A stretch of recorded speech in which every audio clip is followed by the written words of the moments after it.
Hello friends.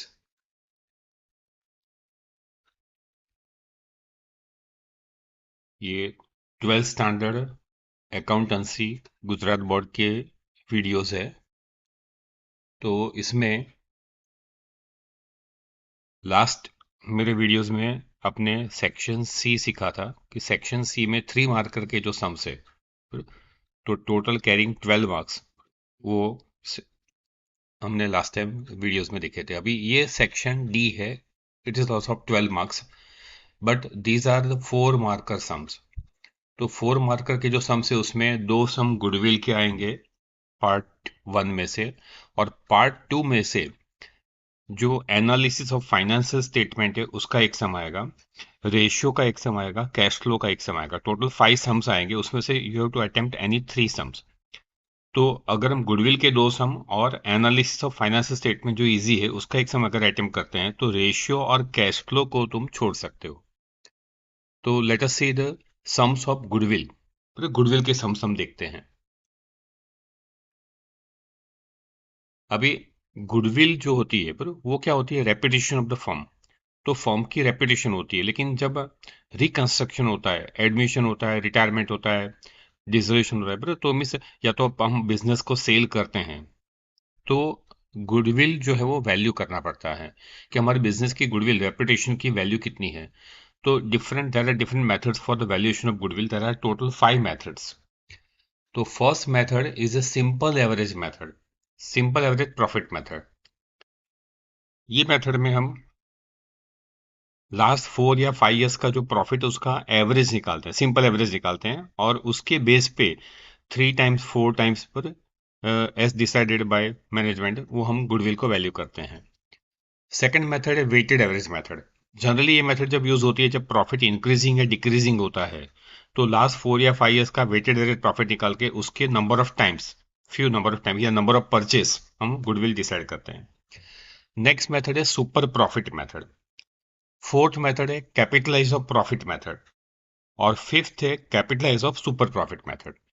First method जो है simple average method, उसके सम्स पूछने के चांसेस कम है, 4 मार्कर में अभी तक नहीं पूछा है। Second and third method are most important. Second method में वेटेड एवरेज प्रॉफिट मेथड का एक सम आएगा, और एक सम या तो सुपर प्रॉफिट मेथड का पूछेंगे, मोस्टली सुपर प्रॉफिट का पूछते हैं। एक साल में कैपिटलाइज ऑफ प्रॉफिट मेथड का सम पूछा था, और एक साल में कैपिटलाइज ऑफ सुपर प्रॉफिट का सम पूछा। तो now let us see the text book.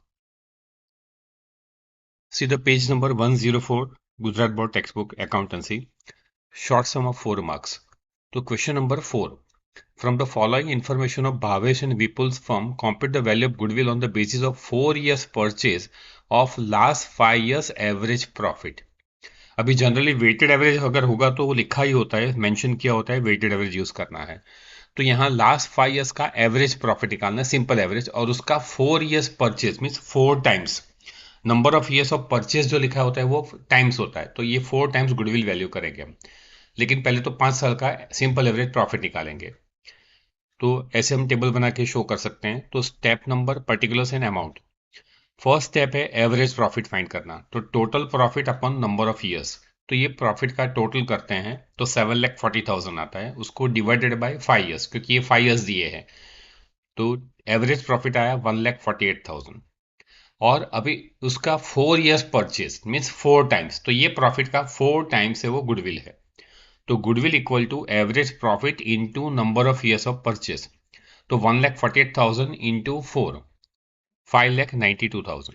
तो this is the amount of goodwill. Next sum, question 5।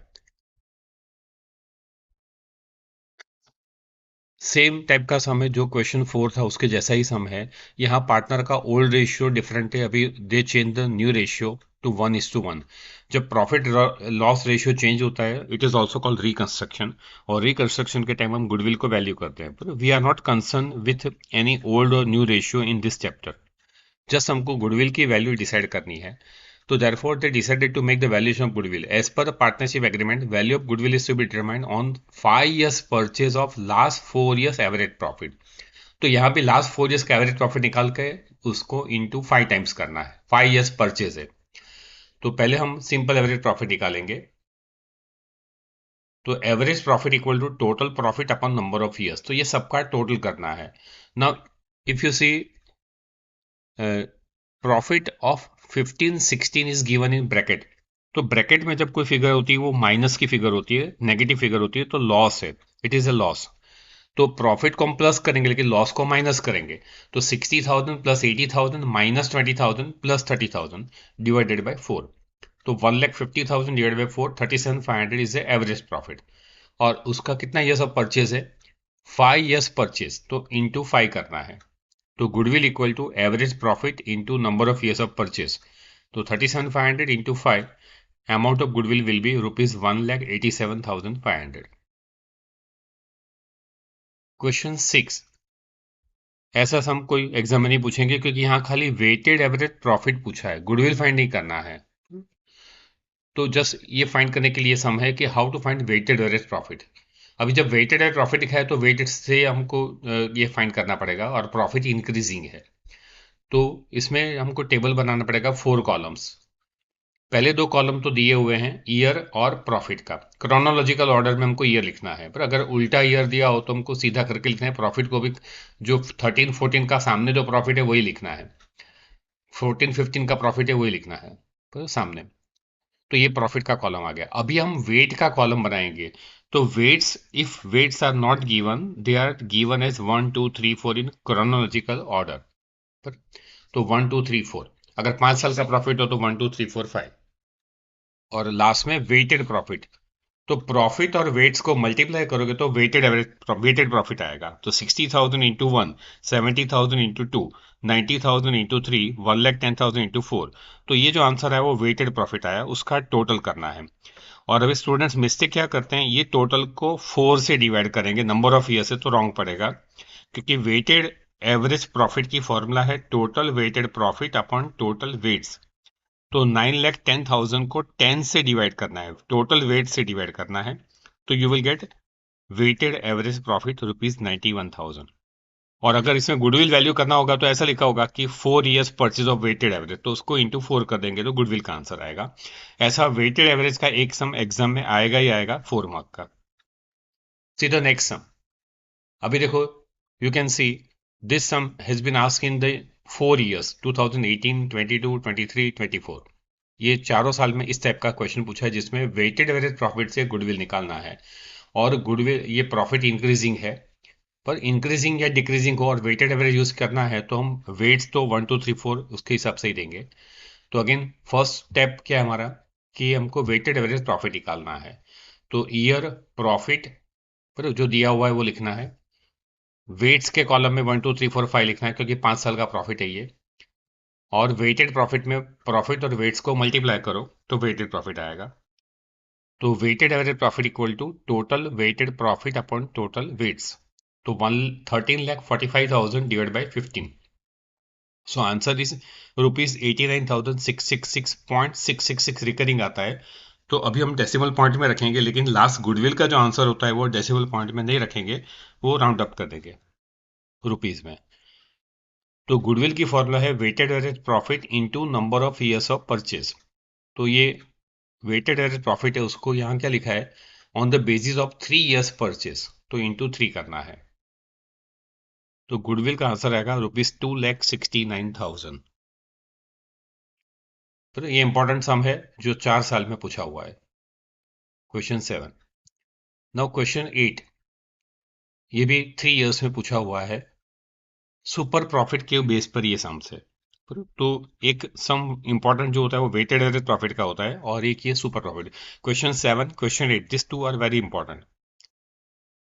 तो ये दो मेथड ज्यादा इंपॉर्टेंट है, और 4 मार्क के 2 सम बोर्ड एग्जाम में पूछेंगे सेक्शन डी में।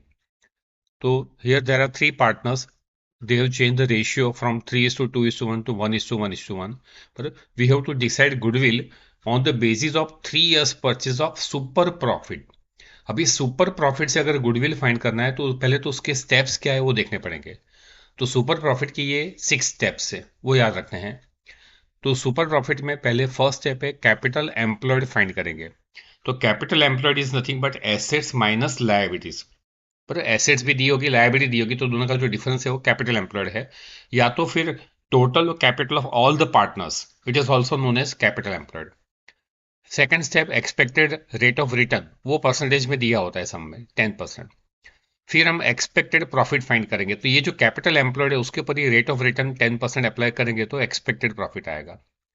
फिर एवरेज प्रॉफिट सिंपल या वेटेड सम के हिसाब से, इंस्ट्रक्शन के हिसाब से निकालना है.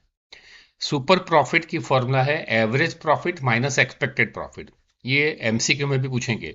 तो सुपर प्रॉफिट की फॉर्मूला क्या है? Average minus expected profit. और लास्ट में goodwill equal to super profit जो आंसर आया उसका into number of years of purchase. तो ये सब में number of years of purchase 3 years purchase लिखा है, तो लास्ट में इनटू 3 करना है.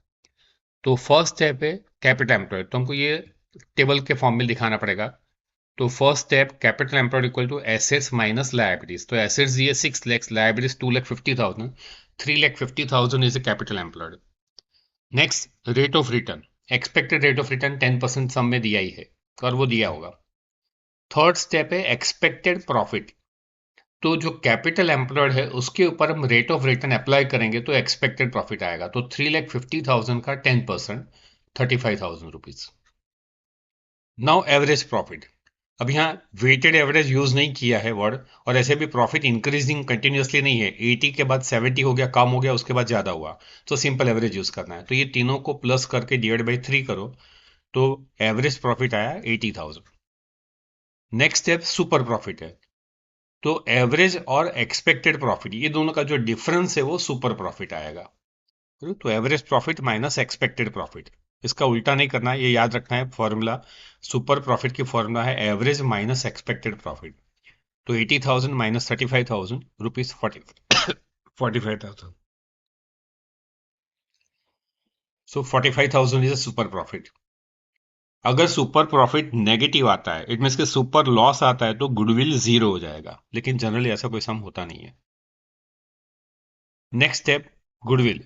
तो super profit into number of years of purchase. तो यहाँ 3 ईयर्स परचेज है, तो 45,000 into 3, goodwill equal to rupees 1,35,000. ऐसे सिस्टमेटिकली टेबल में फॉर्मूला के साथ हम फिगर को कैलकुलेशन करके दिखाएंगे तो you will get full marks 4 marks. Next question number 9 है. इसमें भी देखो क्वेश्चन लिखा है compute the value of goodwill 2 times the super profit. Method तो वही है, लेकिन यहाँ based on weighted average profit दिया है. और ऐसे भी देखो प्रॉफिट कंटिन्यूसली डिक्रीज हो रहा है, 3 साल का प्रॉफिट है वो डिक्रीज हो रहा है, और वेटेड यूज किया है तो वेटेड एवरेज प्रॉफिट निकालना पड़ेगा. तो जस्ट खाली जो एवरेज प्रॉफिट है वो वेटेड मेथड से निकालेंगे, बाकी के स्टेप सेम रहेंगे. तो फर्स्ट स्टेप है कैपिटल एम्प्लॉयड. तो ये सब में एसेट्स लायबिलिटीज नहीं दी है, लेकिन total capital of both the partners is given 4 lakhs. तो it is a capital employed 4 lakhs. तो total capital of the firm is capital employed. Second expected rate of return 10% दिया हुआ है. थर्ड स्टेप एक्सपेक्टेड प्रॉफिट, जो capital employed के ऊपर 10% हम निकालेंगे तो 40,000 रुपीज 40,000 इज एक्सपेक्टेड प्रॉफिट. लेकिन अभी जो वेटेड एवरेज प्रॉफिट है नेक्स्ट स्टेप है, उसमें हमको कॉलम बनाने पड़ेंगे वेटेड प्रॉफिट के लिए. तो ईयर, प्रॉफिट, वेट्स और वेटेड प्रॉफिट, ये 4 कॉलम. प्रॉफिट ईयर नहीं दिया है तो 1 2 3 ऐसे क्रोनोलॉजिकल ऑर्डर में लिखना है. प्रॉफिट दिया है 120, 110, 1 lakh. Profit is decreasing. Weights तो हम 1 2 3 देंगे. प्रॉफिट इंक्रीजिंग हो या डिक्रीजिंग हो, वेट्स हमको 1 2 3 4 ऐसे ही देना है in chronological order based on years, in ascending order. Weighted profit में प्रॉफिट इंटू वेट्स, तो वेटेड प्रॉफिट आया. तो 6,40,000 डिवाइडेड बाय 6 करना है, तो वो वेटेड एवरेज प्रॉफिट आएगा. आया 1,06,666.66 या 67. Now difference between average profit, चाहे वो वेटेड और सिंपल हो, एवरेज प्रॉफिट और एक्सपेक्टेड प्रॉफिट का जो डिफरेंस है वो सुपर प्रॉफिट है. तो 1,06,666.67 माइनस 40,000, ये दोनों का जो डिफरेंस है वो सुपर प्रॉफिट आया 6,666.67. और गुडविल हमको 3 times the super profit value करना है, तो जो आंसर है उसको इंटू 3 कर देंगे.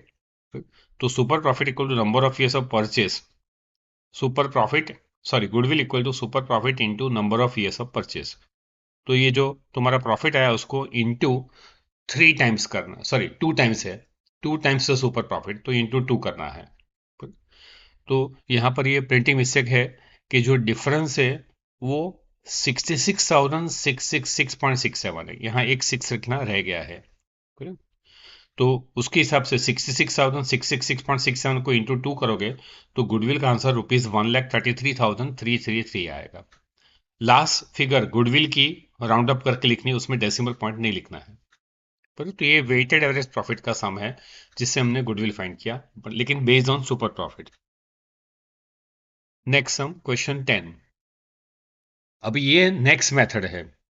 पर हमने सिंपल एवरेज देखा, वेटेड एवरेज देखा, सुपर प्रॉफिट देखा। अभी ये है कैपिटलाइजेशन ऑफ प्रॉफिट मेथड। तो उसके स्टेप्स पहले देखने पड़ेंगे कि what are the steps of capitalisation of super profit. ये जुलाई 18 में पूछा है, तो इसके ये स्टेप्स है। First step capital employed same as super profit. Second step expected rate of return same as super profit. Third step same as super profit, average profit निकालना है, सिंपल या वेटेड। फोर्थ स्टेप चेंज है। अभी हम capital employed के ऊपर rate of return निकाल के उसको एक्सपेक्टेड प्रॉफिट जो फाइंड करते थे उसकी जरूरत नहीं है। उसकी जगह एक नया पॉइंट आया, कैपिटलाइज प्रॉफिट। तो average profit divided by rate of return करना है, मल्टीप्लाई नहीं करना है, divide by rate of return, तो वो कैपिटलाइज प्रॉफिट आएगा। और लास्ट में गुडविल है, वो क्या है, difference between capitalise profit and capital employed. तो ये दोनों का जो डिफरेंस है वो गुडविल है। Now see the sum. First step capital employed, तो एसेट्स भी दी है, लायबिलिटीज दी है, दोनों का जो डिफरेंस है 6 lakhs minus 1,70,000, 4,30,000 capital employed. Rate of return 10% है। अभी प्रॉफिट जो है वो तो गुडविल का जो वैल्यूएशन ऑफ गुडविल का जो ये चैप्टर है, जिसमें सेक्शन डी में 2 क्वेश्चन पूछेंगे ये चैप्टर के 4 मार्क्स के शॉर्ट सम्स। तो हमने ऑलरेडी वेटेड एवरेज प्रॉफिट के शॉर्ट सम्स देखे गुडविल के लास्ट वीडियो में, और ये सुपर प्रॉफिट के सम्स थे। ये डिफरेंट मेथड है जिसमें कैपिटलाइजेशन ऑफ प्रॉफिट यूज करना है। तो ये मेथड के स्टेप्स ये है कि कैपिटलाइजेशन ऑफ प्रॉफिट मेथड जब यूज करना हो तो गुडविल फाइंड करने के लिए पहले कैपिटल एम्प्लॉयड फाइंड करना है, just like super profit method. Expected rate of return लिखना है, एवरेज प्रॉफिट फाइंड करना है, एक्सपेक्टेड प्रॉफिट ये मेथड में फाइंड नहीं करना है। एक नया पॉइंट है कैपिटलाइज प्रॉफिट। तो एवरेज प्रॉफिट को डिवाइड करना है रेट ऑफ रिटर्न से, मल्टीप्लाई नहीं करना है, डिवाइड करना है रेट ऑफ रिटर्न से, तो वो कैपिटलाइज प्रॉफिट आएगा। And the difference between capitalise profit and capital employed is goodwill. तो now let us see the calculation of capitalise of profit method. तो ये क्वेश्चन नंबर 10 में फर्स्ट स्टेप है हमारा कैपिटल एम्प्लॉयड फाइंड करना है। तो कैपिटल एम्प्लॉयड की फॉर्मूला है एसेट्स माइनस लायबिलिटीज। तो 6 लैक्स एसेट है, लायबिलिटीज 1,70,000 है, तो 4,30,000 is a capital employed. Second step rate of return, वो 10% दिया हुआ है। थर्ड स्टेप हम एक्सपेक्टेड प्रॉफिट इसमें फाइंड नहीं करेंगे ये मेथड में, लेकिन हम एवरेज या तो simple average weighted average profit find करना है, तो यहाँ वेटेड मेथड यूज करनी है। तो क्योंकि प्रॉफिट इंक्रीजिंग है तो वेटेड मेथड के लिए 4 कॉलम्स बना देंगे, year, profit, weights and weighted profit. Weights हमको 1 2 3 4 5 देना है, और weighted profit, total weighted profit को टोटल वेट से डिवाइड करेंगे तो वेटेड एवरेज प्रॉफिट आएगा। तो इसको 5 से डिवाइड नहीं करना है, टोटल वेट से डिवाइड करना है, तो total weighted profit upon total weights, तो वेटेड एवरेज प्रॉफिट आया 72,666.67। नेक्स्ट स्टेप है capitalise profit. Capitalise profit means क्या, ये एवरेज प्रॉफिट को कैपिटलाइज करना है। तो वो कैसे करेंगे कि इसको divided by rate of return करेंगे। तो जो आंसर है तुम्हारा 72,667 डिवाइडेड बाय 10% करना है, या तो अपॉन 10 इंटू 100 करना है साइड में। तो ₹7,26,670 ये हमारा कैपिटलाइज प्रॉफिट आया। पर इसका दूसरा मीनिंग क्या होता है कि ये जो हमको एवरेज प्रॉफिट आया 72,667 और रेट ऑफ रिटर्न 10% है, तो कौन सी अमाउंट का हम 10% करेंगे तो 72,667 मिलेगा। पर तो this is called capitalise profit. अभी डिफरेंस बिटवीन, लास्ट स्टेप क्या है, गुडविल फाइंड करना है। तो difference between capitalise profit and capital employed is a goodwill. तो next step goodwill equal to capitalise profit minus capital employed. तो 7,26,670 minus 4,30,000, answer is ₹2,96,670। ये goodwill का आंसर है। नाउ क्वेश्चन 11, इसमें कौन सी मेथड यूज की है, तो ये लास्ट मेथड है capitalisation of super profit method. Question 10 में कैपिटलाइजेशन ऑफ प्रॉफिट मेथड था, तो एवरेज प्रॉफिट को हमने कैपिटलाइज किया था।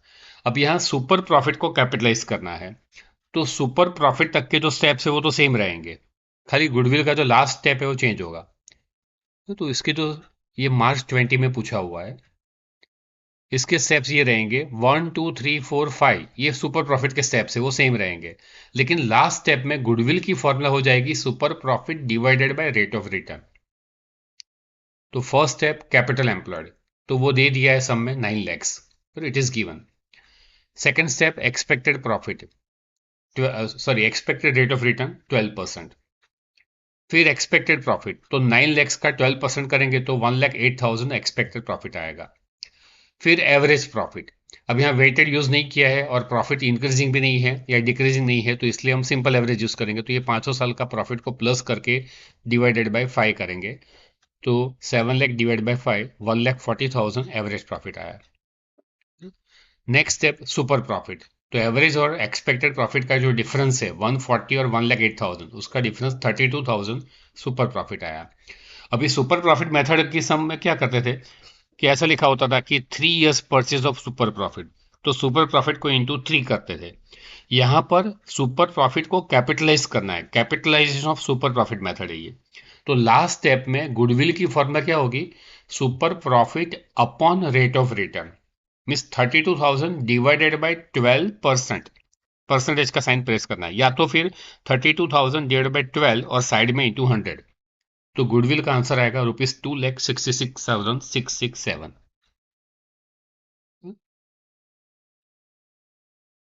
12th sum is again based on super profit method, तो आगे आगे जो सुपर प्रॉफिट मेथड यूज की थी उसके ऊपर ही बेस है, लेकिन इसमें वेटेड प्रॉफिट नहीं निकालना है क्योंकि प्रॉफिट इंक्रीजिंग नहीं है और लिखा भी नहीं है वेटेड प्रॉफिट निकालो, तो सिंपल एवरेज प्रॉफिट निकालना है। लेकिन सुपर प्रॉफिट मेथड का ही सम है, तो सुपर प्रॉफिट के जो 5 स्टेप्स है वो यूज करेंगे हम।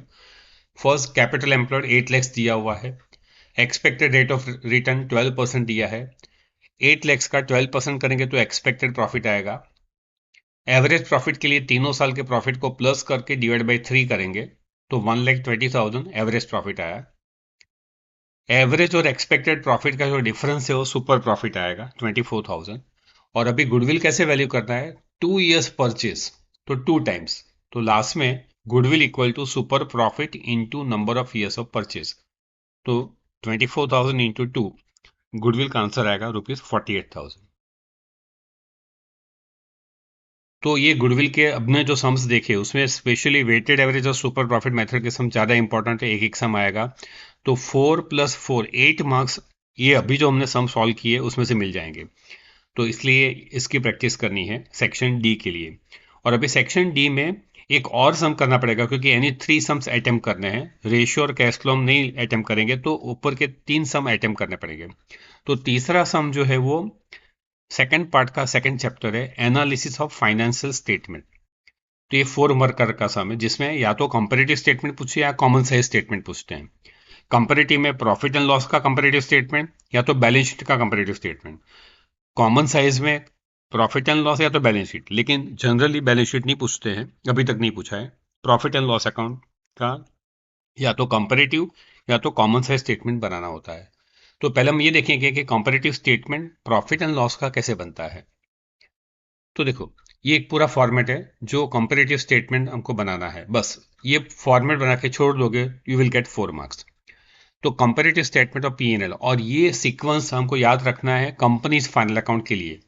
तो कंपनी का जो फाइनल अकाउंट का जो चैप्टर है जिसमें 11 मार्क्स का सम आएगा लास्ट सेक्शन में, उसमें भी ये ही हमको वर्टिकल फॉर्म में ये प्रॉफिट एंड लॉस बनाना है। और इसलिए अगर ये जो इन्फॉर्मेशन तुमने लर्न की है तो वो उसमें भी काम में आएगी। तो ये प्रॉफिट एंड लॉस में ये वर्टिकल प्रॉफिट एंड लॉस है जिसमें पहले हम सेल्स लिखते हैं, उसमें अदर इनकम प्लस करेंगे तो टोटल इनकम आएगा। फिर उसमें एक्सपेंस डायरेक्ट दिए हो तो वो डायरेक्ट लिख देना है, या फिर अलग अलग एक्सपेंस दिए हो जैसे एम्प्लॉयज बेनिफिट एक्सपेंस है, डेप्रिसिएशन है, अदर एक्सपेंस है, तो वो अलग अलग लिखेंगे, लेकिन सबका टोटल करना है। फिर इनकम में से टोटल इनकम में से टोटल एक्सपेंस माइनस करोगे तो प्रॉफिट बिफोर टैक्स आएगा। उसमें से इनकम टैक्स सब में परसेंटेज दिए होंगे, फिर जनरली 30% दिया होगा, तो ये प्रॉफिट का 30% यहाँ लिखेंगे, और वो माइनस करेंगे तो नीचे आएगा प्रॉफिट आफ्टर टैक्स। तो उसमें पहले और नॉट नंबर का कॉलम ब्लैंक छोड़ना है। और 2016 और 2017 ये 2 इयर्स की फिगर दी होगी। ऑलवेज कंपेरेटिव स्टेटमेंट में 2 साल को कंपेयर करते हैं। तो यहां तक तो क्वेश्चन पूरा दिया होगा, उसमें जस्ट तुमको ये फिलअप ही करना है, ये स्टेटमेंट पूरा बना के इसको फिलअप कर देना है। लास्ट 2 कॉलम जो है वो हमारा कैलकुलेशन है। वो क्या है? इंक्रीज और डिक्रीज इन रुपीस और इंक्रीज और डिक्रीज इन परसेंटेज। तो वो कैसे करना है वो सम में देखते हैं। ये सम देखो, क्वेश्चन नंबर 4 है टेक्स्ट बुक का, तो सेकंड पार्ट का, जिसमें मार्च 18, 19 और 23 3 साल में इस टाइप का क्वेश्चन पूछा है, जिसमें कंपैरेटिव प्रॉफिट एंड लॉस का स्टेटमेंट बनाना है। तो let us prepare the statement, comparative profit and loss statement. तो पहले तो ये पूरा पर्टिकुलर्स लिख देना है। तो सेल्स, अदर इनकम, फिर टोटल इनकम, फिर एक्सपेंस, फिर प्रॉफिट बिफोर टैक्स। तो इनकम माइनस एक्सपेंस करोगे तो प्रॉफिट बिफोर टैक्स आएगा। फिर इनकम टैक्स, और इनकम टैक्स माइनस करेंगे तो प्रॉफिट आफ्टर टैक्स आएगा। अभी यहां ये ध्यान रखना है कि 2017 का ईयर पहले दिया है, 16 का बाद में दिया है, लेकिन हमको ऑर्डर वाइज लिखना है। तो पहले हम 2016 की फिगर लिखेंगे, बाद में 17 की फिगर। तो सेल्स 2016 का 22 लैक्स है, और 2017 का 33 लैक्स है। अदर इनकम 1,50,000, 2,25,000 है। ये दोनों का टोटल करो तो you will get total income 23,50,000, 35,25,000। फिर एक्सपेंस, तो यहां तुमको एक्सपेंस परसेंटेज में दिया है। तो अगर सपोज अगर एक्सपेंस रुपीज में डायरेक्ट दे दिया हो तो वो लिखना है। अगर वो नहीं दिया और परसेंटेज में दिया हो तो यहां लिखा होगा कि परसेंटेज ऑन सेल्स। तो सेल्स के ऊपर परसेंटेज निकालेंगे। तो एक्चुअली ये जो टेक्स्ट बुक का जो सम है उसमें एक्सपेंस दिए हुए हैं, लेकिन एक सम ऐसा भी है जिसमें परसेंटेज निकालने हैं, तो इसलिए दोनों में यहां समझा देता हूं एक ही सब में। तो 72% ऑफ सेल्स वो एक्सपेंस है। तो 33 लैक्स का 72%, या अगर डायरेक्ट एक्सपेंस के अमाउंट दे दिया हो तो वही लिख देना है। पर तो ये समय डायरेक्ट अमाउंट दे दिया है 15,40,000 एक्सपेंस का। पर लेकिन अगर ऐसे परसेंटेज दिए हो तो सेल्स के ऊपर निकालना है। उसी तरह से सेल्स 22 लैक्स है, उसका अगर 70% एक्सपेंस निकालना हो तो 22 लैक्स का 70% 23,76,000 ये एक्सपेंस आएगा। और अगर परसेंटेज ना दिया हो तो डायरेक्ट अमाउंट दे दी होगी। अब ये इनकम, टोटल इनकम में से ये एक्सपेंस माइनस करोगे तो you will gate profit before tax. तो 23,50,000 माइनस 15,40,000, 8,10,000। 3525 माइनस 2376, तो 11,49,000 ये प्रॉफिट बिफोर टैक्स आया। अभी इसके ऊपर 30% इनकम टैक्स वो सब में दिया होता है, पर परसेंटेज दिए होते हैं इनकम टैक्स के। तो ये प्रॉफिट के ऊपर 30% निकालना है, प्लस माइनस नहीं करना है। सीधा 8,10,000 इंटू 30%, तो यू विल गेट 2,43,000। और 11,49,000 इंटू 30%, तो 3,44,700। और उसके बाद अभी ऊपर की अमाउंट में से ये अगर ये टैक्स माइनस करेंगे तो प्रॉफिट आफ्टर टैक्स आएगा 5,67,000 और 8,04,300। तो पहले तो ये कैलकुलेशन पूरा समझना है, और ये सेम कंपनीज फाइनल अकाउंट में प्रॉफिट एंड लॉस ऐसे ही बनाना है। अभी 2 कॉलम एक्स्ट्रा बनाने हैं, एक इंक्रीज और डिक्रीज इन रुपीज। तो current year minus previous year, figure of current year sales की, ये जो कोई भी फिगर है करंट ईयर की उसमें से प्रीवियस ईयर की फिगर माइनस करोगे तो जो आंसर आएगा वो इंक्रीज और डिक्रीज इन रुपीज आएगा। तो यहाँ फिफ्थ कॉलम बनाने के लिए fourth column minus third column करना है। यहाँ फिफ्थ नहीं है, थर्ड है, पर 4 - 3, तो fourth column minus third column. 33 lakhs minus 22 lakhs, तो 1,10,000। ये आंसर माइनस में भी आ सकता है। 2,25,000 माइनस 1,50,000, 3525 माइनस 2350, 2376 माइनस 15,40,000। पर current year minus previous year करना, तो ये इंक्रीज और डिक्रीज इन रुपीज आया। यहाँ सब सिर्फ फिगर पॉजिटिव है, नेगेटिव भी आ सकता है। और लास्ट कॉलम प्रिपेयर करना है इंक्रीज और डिक्रीज इन परसेंटेज। तो परसेंटेज कैसे निकालते हैं? बेस्ड ऑन प्रीवियस ईयर 16 की फिगर लेते हैं, इसमें 17 की फिगर नहीं चाहिए हमको। तो जब 22 लाख सेल्स 22 लैक्स था प्रीवियस ईयर में, तो डिफरेंस कितना आया? 11 लैक्स। तो 100 पे कितना? 22 लैक्स पे 11 लैक्स, तो 100 पे कितना? अदर इनकम 1,50,000 पे 75,000 तो 100 पे कितना। या तो फिर परसेंटेज निकालने के लिए फॉर्मूला यूज कर लो कि fifth column into 100 divided by third column. तो fifth column 11 lakhs into 100 divided by third column 22 lakhs, तो 50 आएगा, तो ये 50% हुआ। 75,000 इंटू 100 अपॉन 1,50,000, प्रीवियस ईयर की फिगर को अपन में रखना है, 2017 की फिगर कंसिडर नहीं करनी है जब परसेंटेज फाइंड करो तो इस तरह से सब परसेंटेज फाइंड करना है। और इसमें जनरली जब टैक्स परसेंटेज में दिया होता है तो ये लास्ट 3% सेम आने चाहिए, 41.85% तीनों में। तो ये पूरा ऐसे टेबल बना दोगे, यू विल गेट 4 मार्क्स। ये 4 मार्क का सम है। अभी प्रीवियस सम जैसा ही ये सम है कंपैरेटिव स्टेटमेंट का, लेकिन इसमें एक्सपेंस डायरेक्ट परसेंटेज में या तो डायरेक्ट नहीं दिया है, लेकिन इसमें डिफरेंट टाइप के एक्सपेंस दिए हैं। तो ये सबको प्लस करोगे तो टोटल एक्सपेंस आएगा, और कोई चेंज नहीं है। तो पहले तो सेल्स में से इनकम प्लस करेंगे तो टोटल इनकम आएगा, उसमें से ये सब एक्सपेंस ऐसे एज इट इज लिख देंगे, और इसका टोटल माइनस करेंगे तो प्रॉफिट बिफोर टैक्स आएगा। देखो इसका calculation, sales plus other income तो टोटल इनकम, फिर एक्सपेंस अगर सिंगल दिया होता तो हम डायरेक्ट एक्सपेंस लिख देते हैं। यहाँ अलग अलग टाइप के 5 एक्सपेंस है, cost of goods consume, net purchase, change in stock, employees benefit expense और फाइनेंस कॉस्ट एंड डेप्रिसिएशन। तो ये सब एक्सपेंस है 6 टाइप के। तो ये सब एक्सपेंस लिखेंगे इंडिविजुअली और इसका टोटल करेंगे तो वो टोटल एक्सपेंस आएगा। और टोटल इनकम में से टोटल एक्सपेंस माइनस करोगे तो प्रॉफिट बिफोर टैक्स आएगा, और उसमें से टैक्स माइनस करोगे तो प्रॉफिट आफ्टर टैक्स आएगा। ये सेम टेबल पूरा लर्न करना है कंपनीज फाइनल अकाउंट के लिए। अभी 2016-17 का डेटा है, पर तो if you refer the text book तो सेल्स दिया है 16 का 45 लैक्स, 17 का 60 लैक्स 75,000, उसमें अदर इनकम प्लस करो तो टोटल इनकम आएगा 55 लैक्स और 67 लैक्स 75,000। एक्सपेंस जो दिए वो लिख दो फिर दोनों साल के। इसका एक्सपेंस का टोटल करो, खाली एक्सपेंस का ये टोटल करना है। फिर 30 लाख से लेके 70,000 सब, ये सब एक्सपेंस, 6 एक्सपेंस का टोटल 38,30,000, और ये नेक्स्ट ईयर का, करंट ईयर का 47,60,000। अभी total income minus total expense 55 lakhs minus 38,30,000, तो ये प्रॉफिट बिफोर टैक्स आएगा।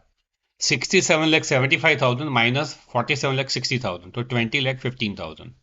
अभी ये दोनों प्रॉफिट के ऊपर 30% टैक्स निकालो, तो इंटू 30% करना है, प्लस माइनस नहीं करना है कैलसी में। और अभी माइनस करना है तो प्रॉफिट बिफोर टैक्स में से ये टैक्स माइनस करोगे तो प्रॉफिट आफ्टर टैक्स आएगा। और अभी सिंपल दो और कॉलम बनाने हैं, इंक्रीज और डिक्रीज इन रुपीज और इंक्रीज और डिक्रीज इन परसेंटेज। तो इंक्रीज और डिक्रीज इन रुपीज के लिए करंट ईयर की फिगर माइनस प्रीवियस ईयर की फिगर, तो ये सब इंक्रीज डिक्रीज इन रुपीज आएगा। इसमें एक साल में यहाँ नेगेटिव है, सॉरी एक अदर इनकम है वो नेगेटिव है, क्योंकि 7 लैक्स माइनस 10 लैक्स करोगे तो माइनस 3 लैक्स आता है, तो उसका परसेंटेज निकालोगे वो भी माइनस में आएगा। तो we are not concern, just हमको ये देखना है कि इंक्रीज और डिक्रीज इन रुपीज के लिए fourth column minus third column करना है। और अभी परसेंटेज फाइंड करने के लिए 45 लैक्स सेल से तो डिफरेंस 1575, तो 100 पे कितना, या तो डिफरेंस जो इंक्रीज और डिक्रीज है उसको into 100 divided bye previous year की फिगर, करंट ईयर की फिगर परसेंटेज के लिए यूज नहीं करनी है। तो 1575 into 100 upon 45 lakhs minus 3 lakhs into 100 upon 10 lakhs, पर तो ये सब परसेंटेज आएंगे। और यहाँ भी परसेंटेज में टैक्स दिया है तो लास्ट 3 फिगर परसेंटेज की सेम रहेगी। तो this is called comparative profit and loss. ये एग्जाम में पूछते हैं 4 मार्क में। और 1-2 साल में कंपेरेटिव की जगह पे कॉमन साइज पीएनएल स्टेटमेंट पूछा था। तो कॉमन साइज स्टेटमेंट कैसे बनाते हैं, तो कॉमन साइज स्टेटमेंट में फॉर्मेट तो वही रहेगा प्रॉफिट एंड लॉस का, sales plus other income minus expense, profit before tax minus tax, तो प्रॉफिट आफ्टर टैक्स पर 2 साल की फिगर दी होगी। लेकिन कॉमन साइज में हम सेल्स को बेस लेते हैं और उसके हिसाब से हम इंडिविजुअली डिफरेंट ईयर्स के परसेंटेज निकालते हैं। तो परसेंटेज टू सेल्स, तो इसकी फॉर्मूला क्या है, given amount into 100 upon sales, सबके अपॉन में सेल्स करना है। Let us see the sum. ये क्वेश्चन नंबर 11 है टेक्स्ट बुक का, जिसमें सेल्स दी है, अदर इनकम दी है। और यहाँ ऑलवेज ये ध्यान रखना है कि 17 का ईयर पहले दिया है, 16 का बाद में दिया, लेकिन जब हम टेबल बनाएंगे तो उसमें 16 पहले लिखेंगे, 17 बाद में लिखेंगे। अगर उसमें मिस्टेक्स हो गई तो मार्क्स कटेंगे। तो ये पूरा प्रॉफिट एंड लॉस का स्टेटमेंट है, ये पूरा लर्न करना है कंपनीज फाइनेंशियल अकाउंट्स के लिए भी। तो ये सम सॉल्व करते हैं कॉमन साइज के लिए। तो पहले तो format cells plus other income total income. Expense में तुमको 6 टाइप के एक्सपेंस दिए हैं। Cost of goods consume, net purchase, change in stock, employees benefit, finance cost, depreciation, इसका टोटल एक्सपेंस। तो प्रॉफिट बिफोर टैक्स, टैक्स और प्रॉफिट आफ्टर टैक्स। तो पहले सेल्स दोनों का टोटल सेल्स लिखेंगे, उसमें से अदर इनकम प्लस करेंगे तो ये टोटल इनकम आएगा। उसमें से इस जो एक्सपेंस दिए है वो लिखेंगे, पर जो एक्सपेंस चेंज इन स्टॉक में ब्रैकेट में दिया है वो माइनस में है, तो वो फिगर माइनस की है। तो जब हम एक्सपेंस को प्लस करेंगे तो 16 में तो सब पॉजिटिव है, 17 में ये -2,40,000 है, तो वो माइनस करना पड़ेगा ये सब टोटल करने के टाइम। तो टोटल एक्सपेंस आता है 38,40,000, 44,16,000। अभी total income minus total expense, वो प्रॉफिट बिफोर टैक्स आएगा, और उसके ऊपर 30% टैक्स निकालो और इसको माइनस करोगे तो प्रॉफिट आफ्टर टैक्स आएगा। अभी दो कॉलम जो हमको बनाने हैं, तो यहाँ कंपैरेटिव स्टेटमेंट अगर होता तो हम इंक्रीज और डिक्रीज इन रुपीज और इंक्रीज डिक्रीज इन परसेंटेज ये कॉलम बनाते, लेकिन यहाँ कॉमन साइज स्टेटमेंट है ये, तो इसलिए हम दो कॉलम कौन से बनाएंगे, परसेंटेज टू सेल्स, सेल्स के ऊपर परसेंटेज निकालने हैं। तो जब हम 16 के परसेंटेज निकालते हैं तो 17 को नहीं देखेंगे, कंपेयर नहीं करना है यहाँ पर। तो जो सेल्स को बेस लेना है तो सेल्स को हम 100 लिखेंगे, सेल्स के सामने ऑलवेज 100 लिखना है। और अभी फॉर्मूला क्या है, given amount upon sales into 100, तो 2,40,000 अपॉन 40 लैक्स इंटू 100, तो 6%। 42,40,000 upon 40 lakhs into 100, given amount upon sales, सबके अपॉन में 40 लैक्स आएगा। 2016 के कॉलम में ये परसेंटेज निकालने के लिए अपॉन में 40 लैक्स करना है। पर ये सपोज नेट परचेज है 1,60,000, अपॉन क्या करना है 40 lakhs into 100, 6 lakhs upon 40 lakhs into 100, तो ये you will get this percentage. उसी तरह से जब 17 का फिगर फिलअप करोगे तो उसमें सेल्स के सामने 100 लिखना है, लेकिन उसके बाद जो भी 17 की फिगर है उसको डिवाइडेड बाय 17 का सेल्स, तो सबके अपॉन में 48 लैक्स आएगा। तो 4,80,000 अपॉन 48 लैक्स इंटू 100, तो 10% आएगा। 52,80,000 अपॉन 48 लैक्स इंटू 100, तो 1,10,000। 26,40,000 अपॉन 48 लैक्स इंटू 100, तो 55%। यहाँ माइनस में फिगर है -2,40,000 अपॉन 48 लैक्स, सबके अपॉन में सेल्स की फिगर लिखनी है, इंटू 100 करना है, तो -5%। तो जब 17 की फिगर हम लेते हैं तो 17 का सेल्स अपॉन में आएगा, 16 का परसेंटेज फाइंड करते हो तो 16 की फिगर के अपॉन में 16 का सेल्स आएगा। तो इस तरह से हमको 2 ईयर के परसेंटेज निकालने, तो this is called common size statement, P&L statement. तो हमने ये फाइंड किया कि सेल्स के ऊपर इनकम और एक्सपेंस कितने परसेंट हैं, ये भी एग्जाम में पूछते हैं। तो अगर जस्ट खाली इतनी मेहनत करोगे सेक्शन डी के लिए, तो जस्ट गुडविल के दो सम अटेम्प्ट करने और ये कॉमन साइज या कंपैरेटिव स्टेटमेंट अगर तुम अटेम्प्ट करोगे तो यू विल गेट 12 मार्क्स। तो सेक्शन सी के 12 मार्क्स मिलेंगे, सेक्शन डी के 12 मार्क्स मिलेंगे। तो अभी तुमको रेशियो और कैश फ्लो नहीं करो तो चलेगा, उसको ड्रॉप कर सकते हो अगर ये अच्छी तरह से कर दिया तो अभी ऐसे ही नेक्स्ट वीडियो के लिए लाइक करते रहिए, सब्सक्राइब करिए, बेल आइकॉन दबाइए। Good luck.